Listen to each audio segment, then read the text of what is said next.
પ્રથમવાર ઇટલીની ટેકનોલોજી આધારિત advance food processing પ્લાન્ટનો મહેસાણામાં પ્રારંભ કરવામાં આવ્યો છે. મહેસાણા જિલ્લામાં કડી તાલુકાના સદરા ગામમાં 25 એકર જમીન પર ફ્રોઝન પોટેટો પ્રોડક્ટ મેન્યુફેક્ચરિંગ યુનિટનો પ્રારંભ થયો છે. ફાલ્યન એગ્રીફ્રીઝ ફૂડ્સ પ્રાઇવેટ લિમિટેડ કંપનીમાં આ નવીનતમ યુનિટનું કેન્દ્રીય ગૃહમંત્રી અમિત શાહે ઉદઘાટન કર્યું અને નવીનતમ યુનિટ કૃષિ ઉત્પાદન ક્ષેત્રે નવી ક્રાંતિ લાવશે તેવું માનવામાં આવી રહ્યું છે.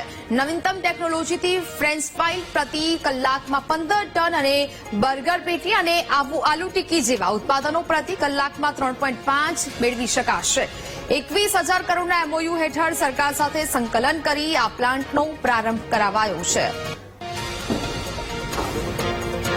Potato processing, frozen potato processing એટલે જે આપણે બટાકા છે અહીંયા, જે ડીસા, બનાસકાંઠા, સાબરકાંઠા, મહેસાણા, અરવલ્લી, ગાંધીનગર ડિસ્ટ્રિક્ટ, આ બધામાં જે બટાકા પ્રોસેસિંગ વેરાયટીની જે પેદાશ થાય છે એ બટાકા અમે અહીંયા પ્રોસેસ કરશું અને એ બટાકામાંથી ફ્રેન્ચ ફ્રાઈ જે આપણે જે તમે મેકડોનલ્ડ અથવા બર્ગર કિંગ અથવા બીજી બધી રિટેલ ફૂડ ચેનમાં તમે જે ખાતા હો છો એ ફ્રેન્ચ ફ્રાઈઝ બનશે. પ્લસ આની અંદર બર્ગર પેટી, હેશ બ્રાઉન, બીજી આલુ ટિક્કી, એ બધી વાનગીઓ આમાં બનવાની છે. એટલે આ બધા ફ્રોઝન રૂપમાં છે અને આ જે આપણું પ્લાન્ટ છે એ this is one of India's largest plant, જેની કેપેસિટી લગભગ 15 ટન પર આવર ફ્રેન્ચ ફ્રાઈઝ અને 3.5 ટન પર આવરની પોટેટો સ્પેશિયાલિટી જે અમે તમને બર્ગર ટિક્કીના આલુ પેટી કીધી એની કેપેસિટી છે.